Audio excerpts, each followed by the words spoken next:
Hare Krishna, beautiful people out there in the world today, and welcome once again to the Soul Ashraya podcast, a weekly bhakti podcast. We will seek the shelter and wisdom of our dear Lord Krishna with Shastra, prayer, and conversation. I am your host, Bhakta Jake.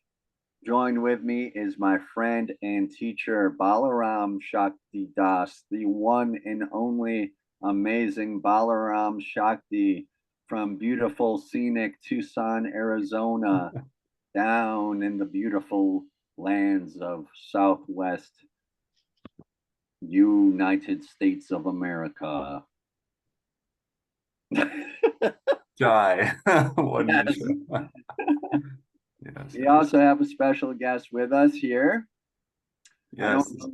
I don't know if he wants to have his identity known or not, but I will not say, too late. This is Krishna Kirtan Prabhu. He Hello. is a dear friend of mine from Vancouver, British Columbia.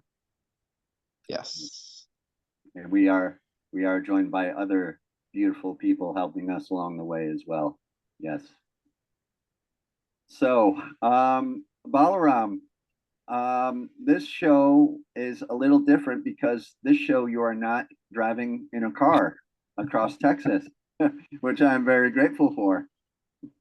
Yeah, should Um, have clear signal. so you guys, you and sorry, Kirtan Eshwar got to you went to El Paso first and then to Dallas. Is that correct? Yes. Okay. So when did you just get back to Tucson? Yeah, last night, Oh, okay. last So afternoon. okay. Yeah. Um, answer me this just very quickly, Prabhu. Okay. Did you go to the Krishna house in Dallas? Yes, we did. So Bhakta Darnell was with us in the car out there. He was sleeping during the show, but we were dropping him off and making sure he was settled in, and really, really sweet association with the Krishna House devotees. He was the guy in the back seat Yeah. sleeping because you could see him like Okay. in the view of the. There's just this guy back there, and then he like gets up, and you're like, "What is going on back there? Who's back there? Do you guys know that there's someone in your back seat?"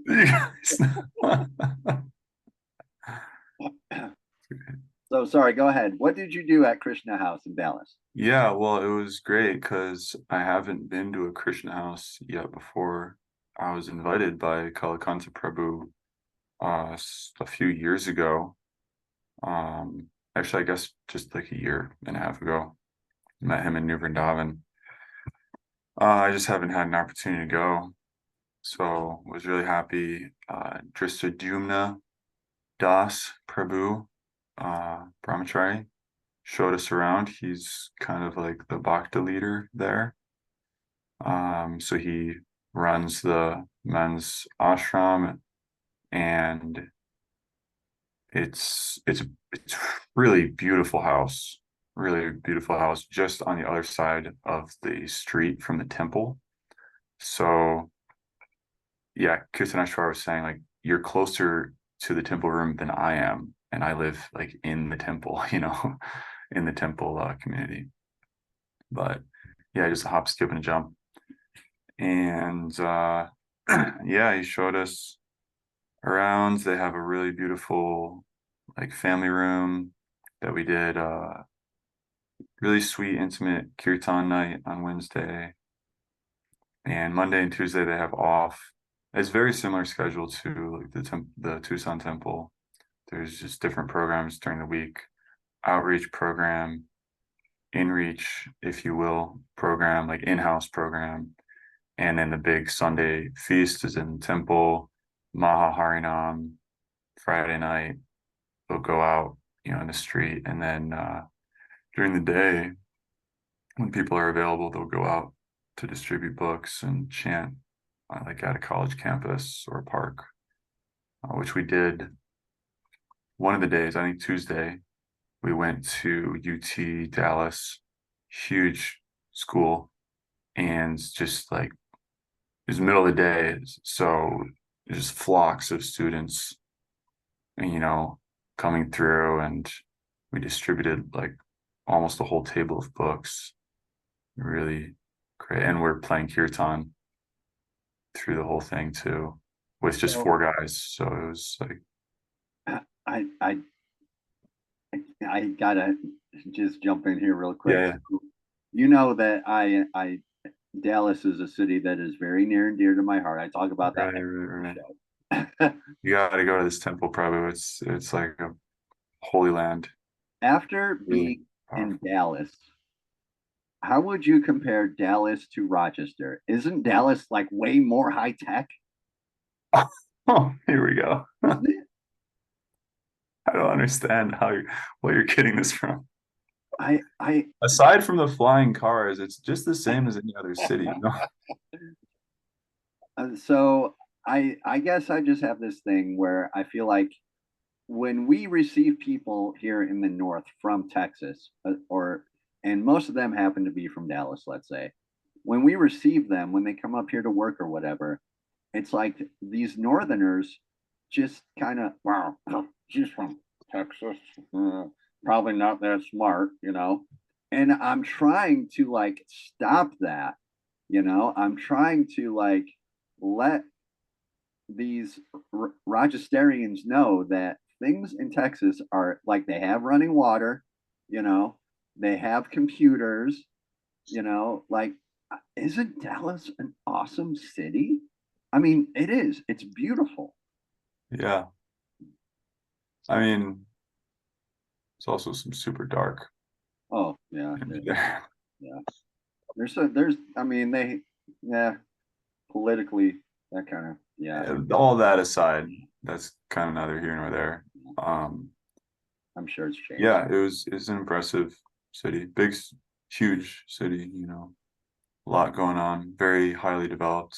Yeah, I would say really nice park we went to, nice lake.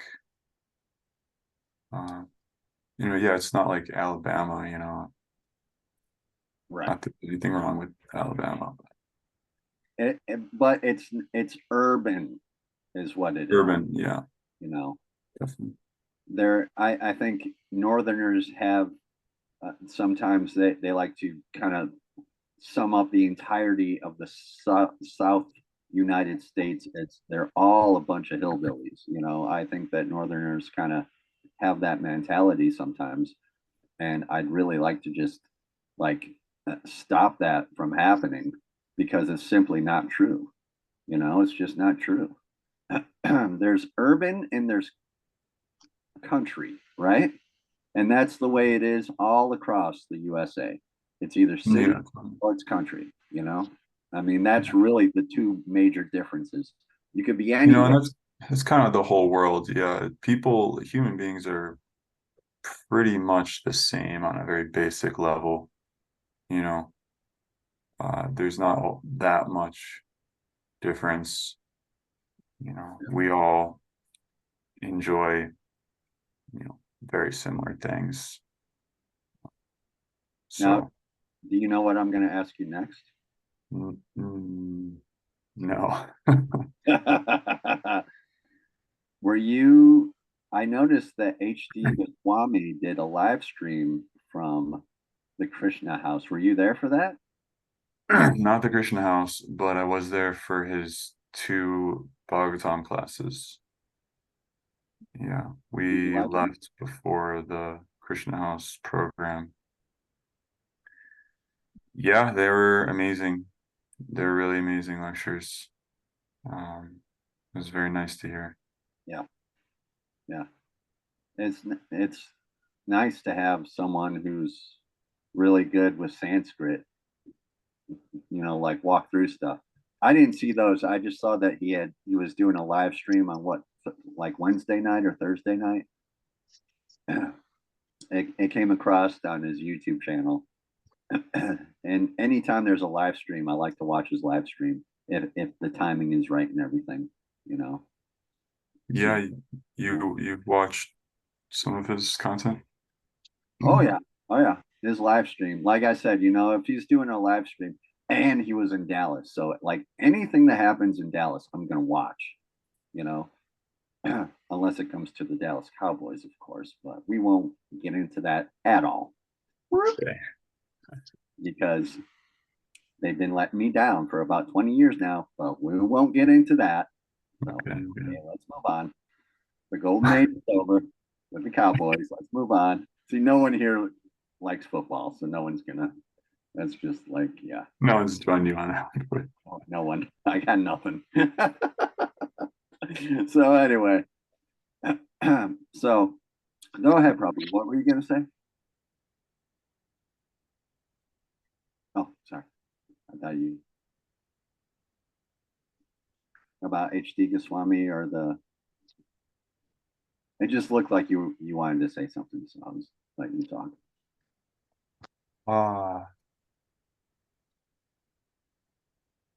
Yeah, I mean, he's a controversial figure in his kind, so maybe just Sure. leave it at it was really nice to hear him give good classes. Sure. Yeah.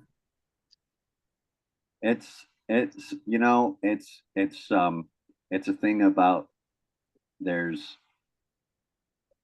always gold nuggets to find in the word, no matter what. You know, we as humans are all fallible. You know, we all have problems. We're all trying our best. There's anyone who has been teaching Bhagavatam or Bhagavad Gita for like 10 plus years, 15 plus years. I've been reading it for like 2 years, you know? So anyone who's along the way a little more, I'm going to listen to, you know? So speaking of books,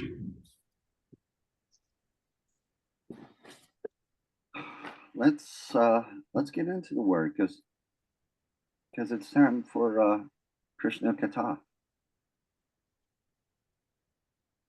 I'll bring up the page. Yeah, please, you can pull those up. I was just going back. I got a lot of notes from his two classes.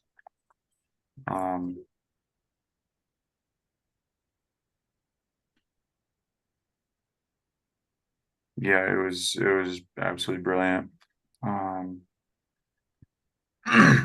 Maybe I'll share some of that.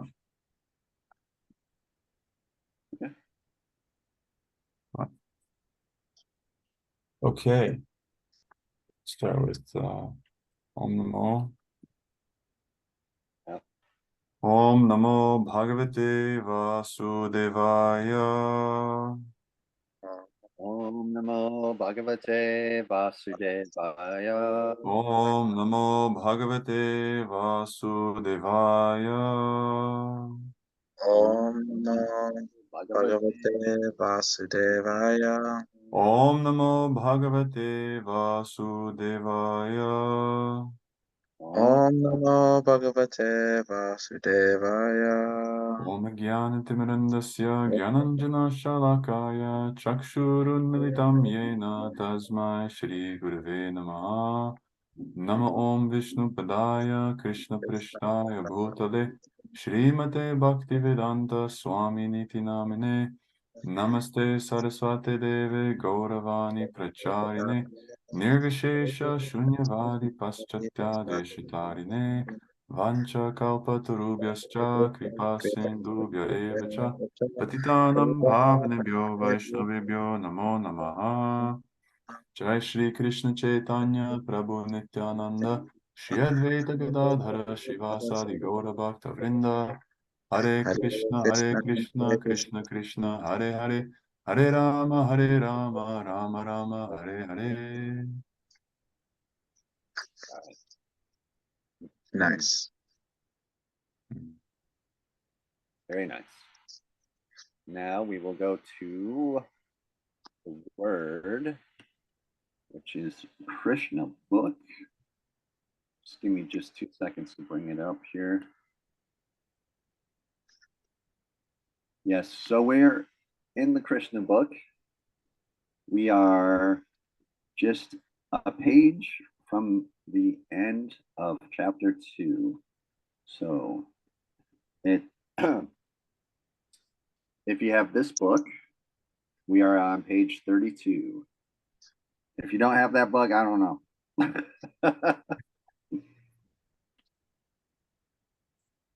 Let me see. Now, okay, yes, Prabhu. Excuse me. Sorry. It is just the weather up here in New York right now is doing that thing that it does every year. So I'm a little foggy, but I wanted to read just this one chapter or this one paragraph real quick that I have the highlighter on. Is that going to be okay with you, Balaram, if I do that real quick? Yeah. Okay. Please. Okay. I just feel like this is one of those amazing verses or paragraphs, I should say, in this book. In this book, one of the reasons why we're reading this book is to really get to know who Krishna is on just a very unique level, but to really get to know who Krishna is on a very personal level as well. And so one of the things that we do as followers of Krishna is recite the Mahamantra. For anybody who's like maybe brand new study or like just is watching this video, maybe they want to get into the Krishna thing and they figured, well, I'll just like watch a video, like this random video of these two guys talking. This seems, I mean, they seem cool. I don't know, you know. So one of the things we do as Krishna conscious people is recite what is known as the Mahamantra, which are the holy names of God. These are the holy names of the Lord. And mantras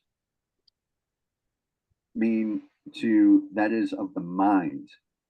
The man is of the mind, and to meditate on the holy names is what you're doing when you're reciting the Mahamantra, which is that little mantra that we just spoke. Hare Krishna, Krishna Krishna, Hare Hare, Hare Rama, Rama Rama, Hare Hare. So, in chanting this mantra, the holy names, we are really trying to like grab a hold of the power of God, or else just meditate on the power of God. Well, we're directly associating with the personality of Godhead. And that is the particular point that this paragraph is emphasizing. Yes, that's why you are the teacher. That is why you are the teacher, Balaram. I am the student, and well, you are. I'm also the student. But, yeah. So this paragraph that I am finally getting to, that I wanted to read for everybody, is it goes like this. Yeah, and then we'll discuss what the difference is between those statements a little bit. But yeah, please read. Okay, so, O Lord, the impersonalists or non-devotees cannot understand that your name is identical with your form. Since the Lord is absolute, there's no difference between his name and his actual form. In the material world, there is a difference between form and name. The mango fruit is different from the name of the mango. One cannot taste the mango fruit simply by chanting mango, mango, mango. But the devotee who knows that there is no difference between the name and form of the Lord chants Hare Krishna, Krishna Krishna, Hare Hare, Hare Rama, Rama Rama, Hare Hare, and realizes that he is always in Krishna's company. Oh, excuse me. That's awesome stuff. Yeah. Yeah, that little paragraph. Amazing. Amazing. One. So I just realized that I have some really epic notes that get to this point, and I'll have to sift through. It's about 2 small pages of notes, but so we're talking about impersonalism and we're talking about nominalism. The actually, I'll just define those. So nominalism means that particulars do not embody universals, right? So when we say mango, that the name mango is not an embodiment of the named, which is the actual fruit, right? So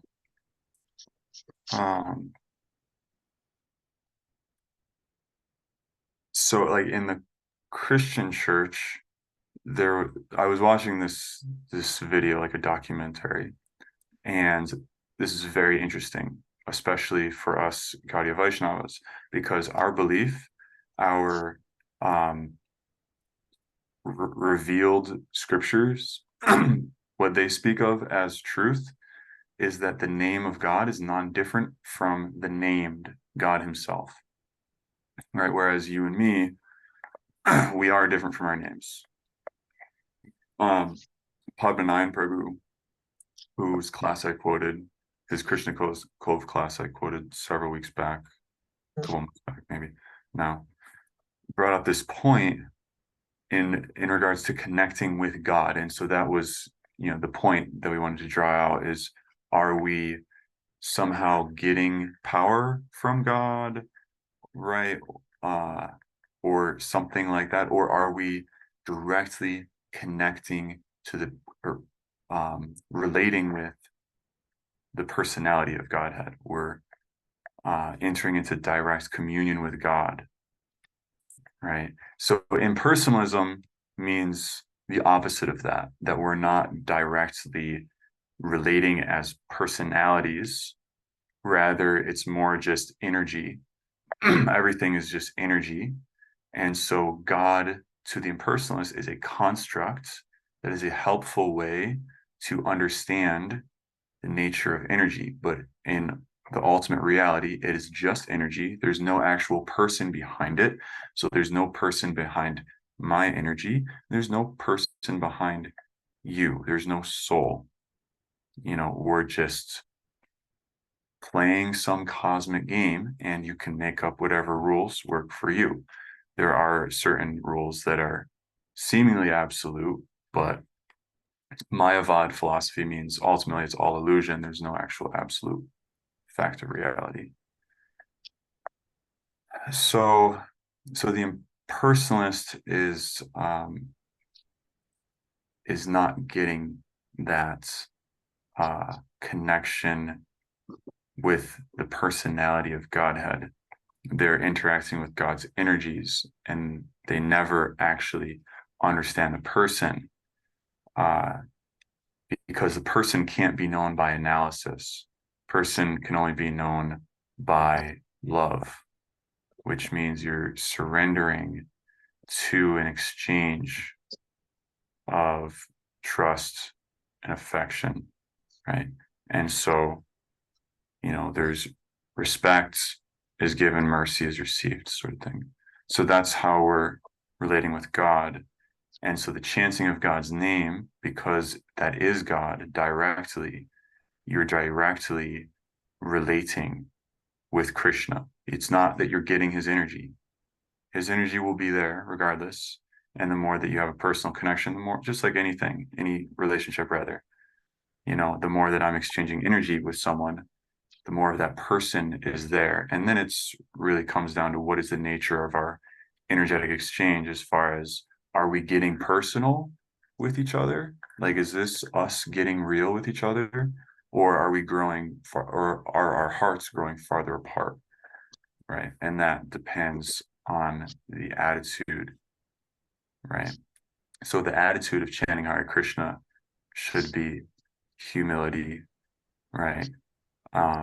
And gratitude and devotion. And so about 100 years, no, I think more than 100 years ago. I don't remember the date. Actually, I don't have that on here, but something occurred in the Mediterranean. I want to say it was Mount Athos, which is a famous mountain, like a sovereign religious state of an island near Greece. I could be wrong, but it was a monastic community in the Eastern Orthodox Church where a sort of civil war broke out as far as the theological doctrine. And the debate was on this point of nominalism. Is the name of God the same as God? So this is another point. Like we say, you chant the name of God, you're directly relating with God. And that goes radically against the power structure of the church, which says, no, you need us as a mediator to go to God, just as you need Jesus as a mediator to go to God. So it's very scary to them as soon as that veil is torn, which is, I'm using that expression, of course, because that's what Jesus did when he died on the cross, right? They say the veil was torn. Now you can have direct communion with God, but it's still, so the church structure doesn't like that because it just breaks down structure, right? It's the more feminine kind of side of religion, whereas that's like the unity consciousness, A beta, or what is it? One is non-duality, right? So there's the non-duality of like we're one with God in quality. And because of that, because of my spiritual nature, I'm able to directly relate with God, right? There's a feeling that we have that has to be true. If God is real, that means I should be able to commune with him right here, right now.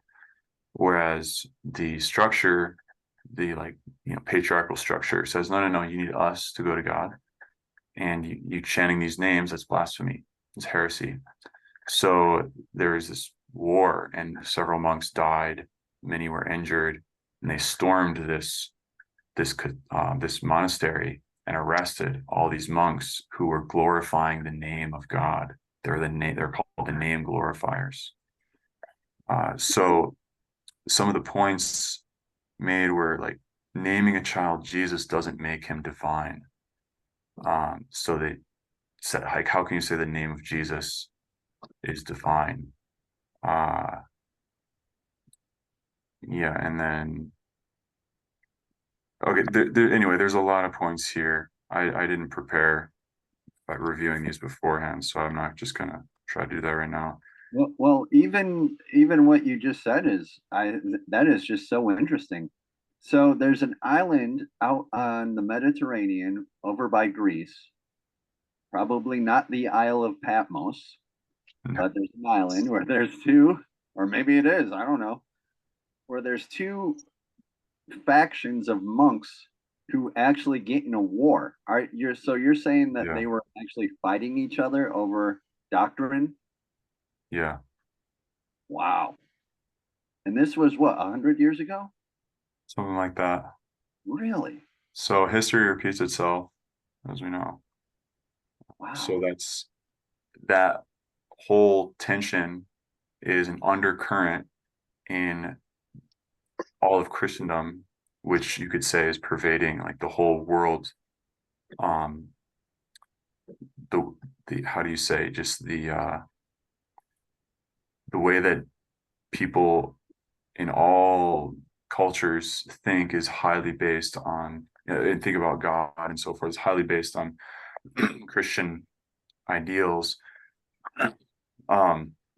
which have kind of taken the side of this nominalism idea because it was unresolved. The philosophical debate was not concluded. It was left hanging, even though the name glorifiers were correct and they defeated the arguments against it, but it was not published, because of the power at B they didn't even read the argument, they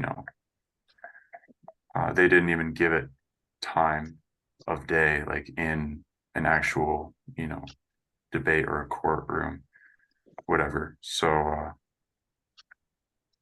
this is all an yeah, actual documented event that happened. yeah, yeah, yeah. Yeah, Theology Unleashed is a YouTube channel where they he put this documentary together. Really? Yeah. So this is kind of the idea is that people nowadays are impersonal. They tend towards impersonalism, and they can't accept Yeah. something outside of their own experience. That name is not Yeah. the actual named thing. So getting back to Padmanabhan Prabhu's class, he was talking about this in regards to how we connect with something, and like a little foggy, but he asked someone like, what is your name? And um, I forget who it was, but he said some initiated name, a spiritual name. Mhm. Let's say like Radha Devidasi, something like that. It's like, Fantastic name. Great name.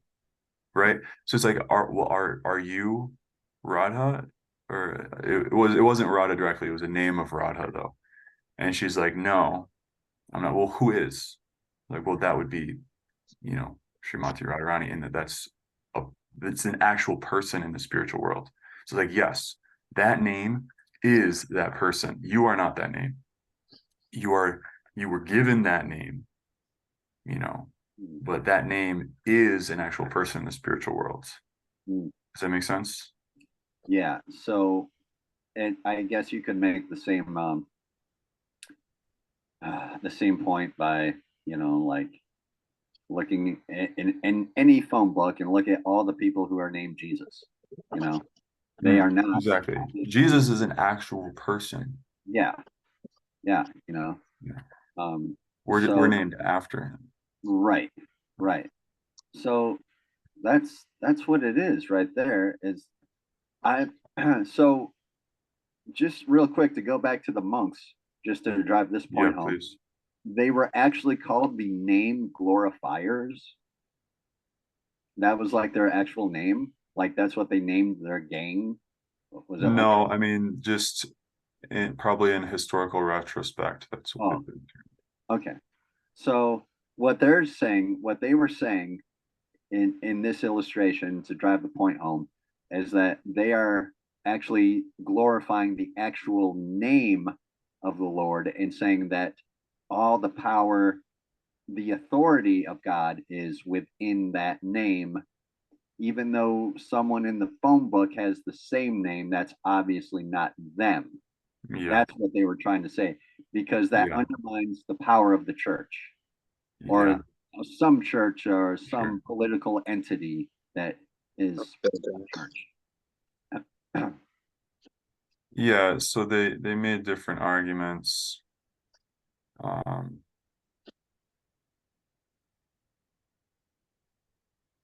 yeah. Uh, so yeah, there's a verse in the Vedas. I don't know where it is from, but it says Abhinatva Namo Namina. Abhinatva. There's no difference between the name and the names. Uh, so the name is an actual person. So these spiritual names, we're connecting with an actual personality. And so what we're doing is we're getting to the spiritual platform, who we actually are, which is a person who has a relationship with other persons eternally, not just that we take some designation that lasts for some time and then it's finished.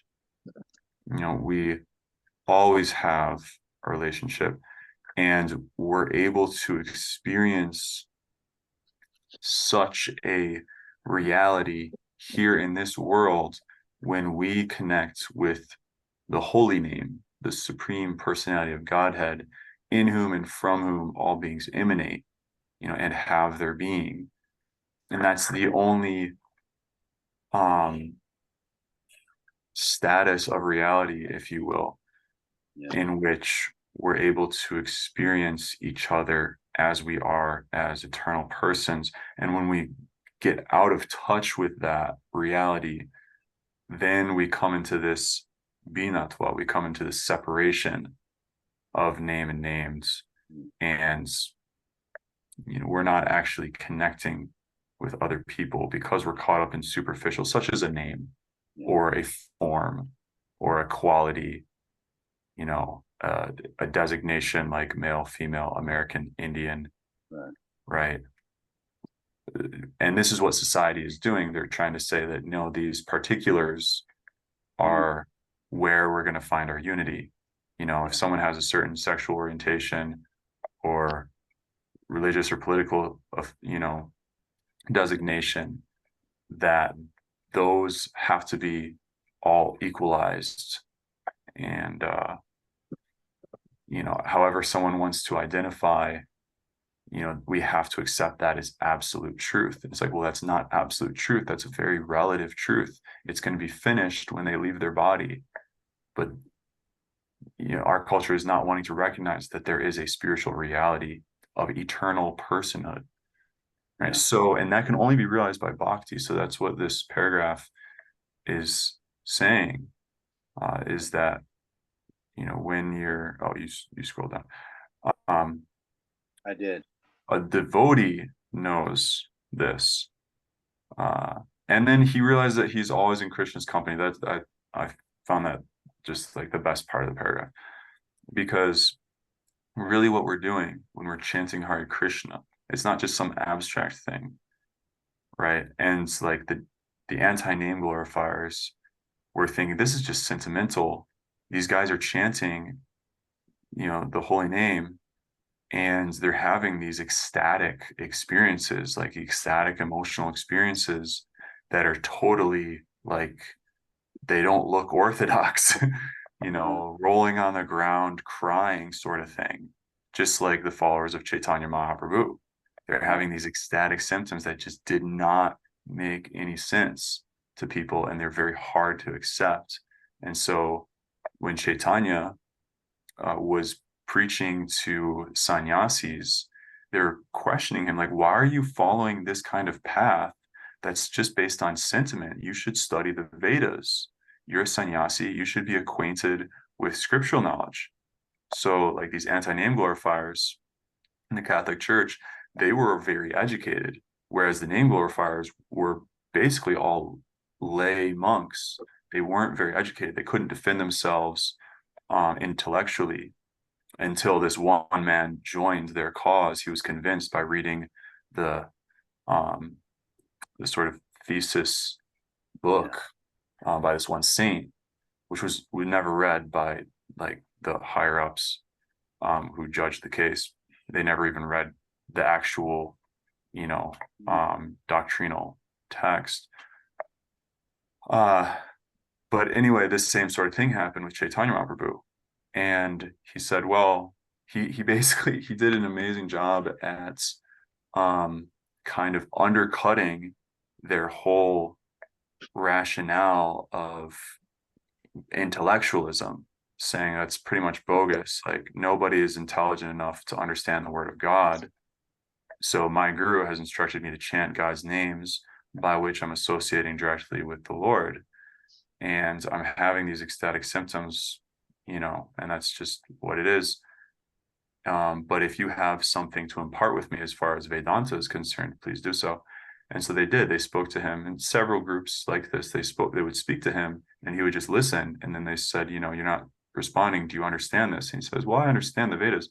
They're clear as day, but your explanations are muddling them. And so then he would speak and it just blew them away.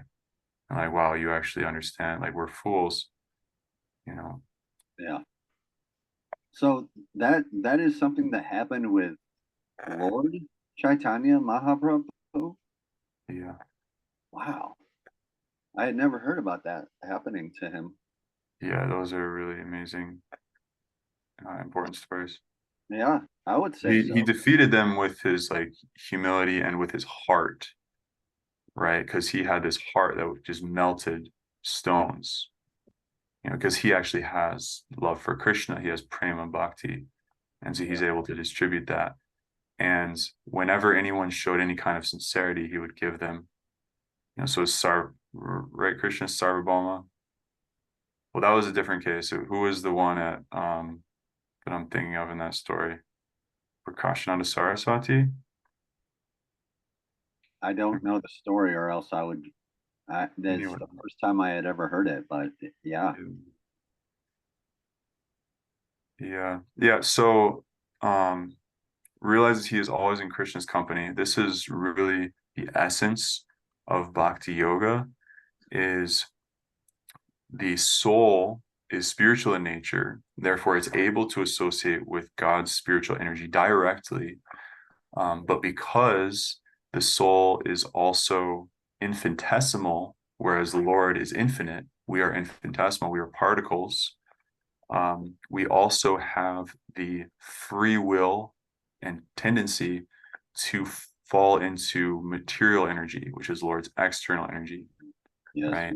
And our free will means, the Lord has given us independence. If we want to associate with him, we can do that. If we don't, we're not forced.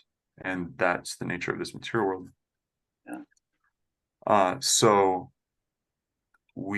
because of our smallness, we are very easily overcome. And actually, we have to be overcome by some other energy because we don't have any potency of our own. So we're always looking to take shelter. So soul ashraya means, what is the actual shelter of the soul? Where is it going to find its fulfillment of being? And that is in the spiritual nature.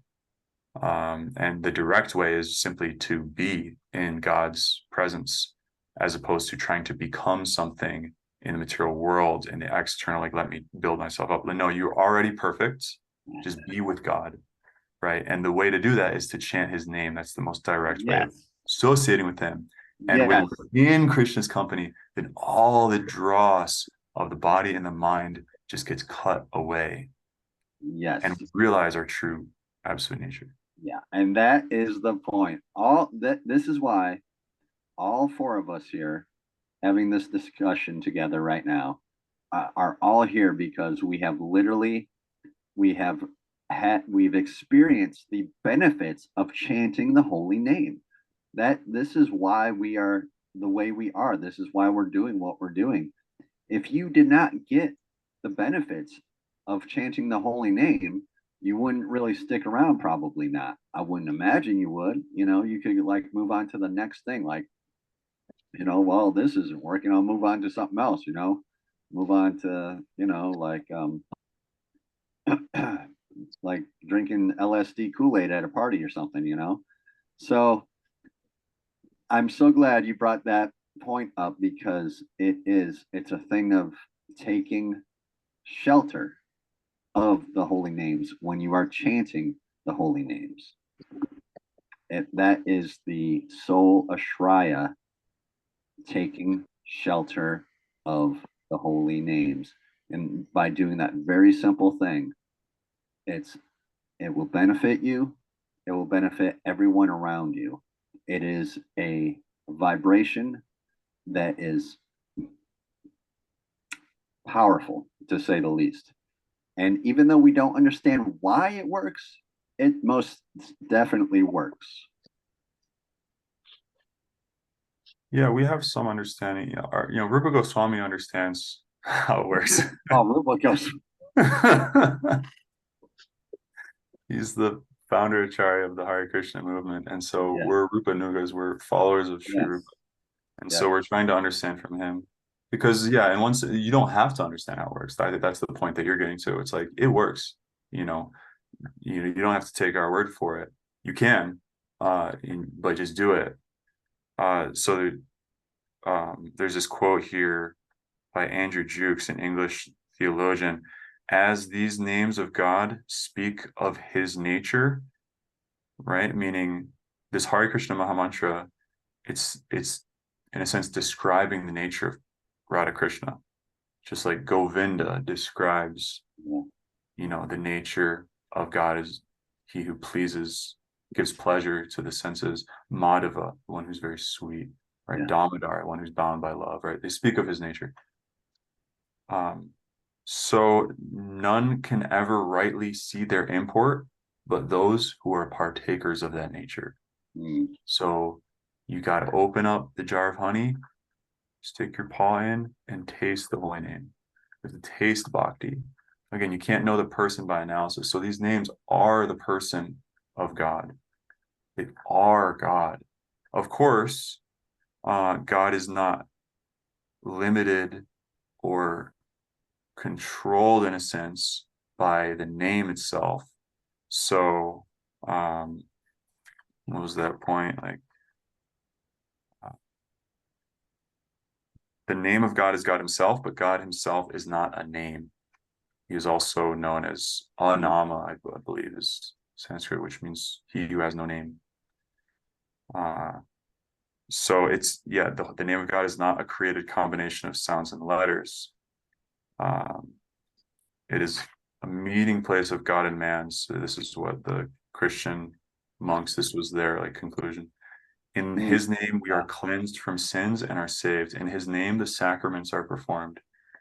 Prayer itself is not a human created energy, nor a divine power, which is God himself, but it is the meeting place of the two energies, divine and human, merging in one divine name, two essences, divine and human. That's a nice conclusion.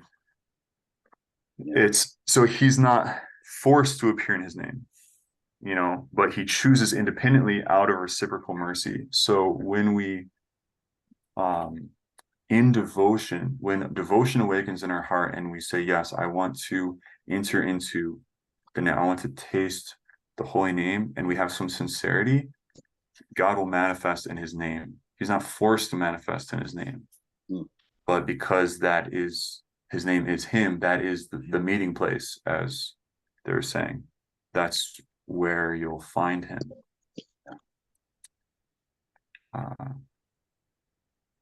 Yeah. So we have to be partakers of the name, I brought that up. As you're saying, it's not a spectator sport. You can't just figure out God by analysis like the non-devotee, impersonalist yogis, the impersonalist society, which is saying, show me God. Where is God? I don't see God. Well, you can't know him like that. You have to partake of his nature. And then it will be very obvious who God is. If you partake of the nature of God, it will be very obvious who he is. It's the supreme soul, Oh, so good. That is it. That is so true right there. It really is. It's very, very true right there. Should we read? Well, Krishna Kirtan, I noticed, was taking some really nice notes. Do you have anything you'd like to share from her? Yes. Sure. Well, everything you were saying was amazing, Balaram. The research you did was pretty good. So I might be a little all over the place here, but like you're talking about mantra and how we want to learn the Vedas, you want to learn how to harness this energy and all this stuff. But at the end of the day, like we're perfect and all that kind of stuff, and all we have to do is just chant the mantras of Krishna or like God, and it's really personal. And please, let me know if I'm mistaken. From what I know, like mantra is it's like releasing the mind, man, and tra means to like release. So we're releasing from like this bodily conception and actually like attaining the energy and like gravitating up, with our consciousness, elevating our vibration, making it more frequent rather than so dulled down. And when we're associating ourselves with these bodies, we're just dulling down, we're lowering our vibration. And then you're talking about how like those two monks, in Greece. So usually, like from what I know about history, is the winners usually write the books, and technically, the two countries, invaded like so much of the world. So when that happened, they just indoctrinated everyone to, and if you don't need a building, the building doesn't become profitable anymore, right? So if we learn that we are beautiful, perfect in our own way, and if we can actually just attain God without trying to be better, that'd be like devastating to institutions, because we're supposed to go and learn at the institution and then like leave and go practice it. Like you said, it's not a spectator sport. Another one, I will just finish up here. And like, so yeah, we want to learn all these cool Vedic stuff, the Vedas, the Rig Veda, Shama Veda, the Trived, and the other one. But at the end of the day, just if you don't actively love the Father, like Father loves all the sons equally, but if we don't, but if the son, does some kind gesture, calling sweetly the name, doing nice activities, offering, different elements to the Father may give you a nicer smile. And yeah, there's so much amazing stuff. Definitely, I really appreciate, the conversations that are being had here. And yeah, namaste. My soul sees your soul, right? So Yes. instead of being so bodily conception about it, why can't we just admit that we're all spirit souls? So Yeah. yeah, there's a few more things, but I think I'll just kind of maybe save them for next time. Okay. Yeah, we're running. We got about 5 minutes. Yep. Holy. I'm because I said maybe I'll chip in something from HDG's class. I'd like to do so because it ties in. And it's almost like you can't really get into this topic without having at least 2 hours to do so. Yeah. He did it in his like 1 hour class, which is the origin and fall of the jiva, which is perhaps the most controversial topic in all of philosophy, particularly religious philosophy. Like, where did the soul come from? And there's no way that I could exhaustively cover all the points that he did, but he did so brilliantly. Yeah, it just absolutely, like, if you're interested, go to Iskon Dallas YouTube page. It was, I think, Wednesday. Yeah. Oh, I have the date here. The 10/11, October 11th. Just watched the Bhagavatam class. Yeah. Yeah, just authoritatively, puts everything in place. Where did the jiva come from? The jiva came from the spiritual worlds. Why does the scripture say that once you go back to the spiritual worlds, you never return? Anyway, brain is a little bit too tired to tackle all these points. But there's one point I thought was very wonderful, and it's tying in with this point of like just being, and this sense of you are already with God right now. It's us that perceives the duality of separateness, separate, like the name being separate from the names. Like, God is up there, he's not here, so anything that's here can't be him because he's up there, not here. It's like, no, you have it backwards. We are already, what you think is up there is actually here. It's right here in this moment. You're recovered over, and therefore you're in what's called a prison, which is where you get surrounded by bars, right, by walls, and you can't go out because you've misbehaved in a sense, and you need to be reformed. And then you might forget that you're actually still inside a city. So this point you made was the prison. It's not like going back to Godhead. The terminology, yeah, we are, meaning we're returning to, but in another sense, like you haven't left, you know. So because the material world is in the spiritual world, So there's no way of being separated from Krishna. And this was like his kind of central point, is being separated from Krishna can be referred to either psychologically or ontologically. Psychologically, it's like, yes, we are separated, meaning in our mind, I'm separate from Krishna. There's like duality there. But the ontology, like the actual fact of reality of like your constitutional nature is, it's impossible for you to be separated from God because God is everything. So realizing that is a radical shift in consciousness. Kudos for that like takes saying that at the end. What's that? Kudos for starting that huge topic right at the end of the episode. You're welcome. Yeah. Definitely will bring people to come next week. Yeah, actually that would be a great topic to get into for sure, definitely. Yeah, we've got 2 minutes left, and normally how we like to end the shows just by actually saying the Maha Mantra 3 times all together.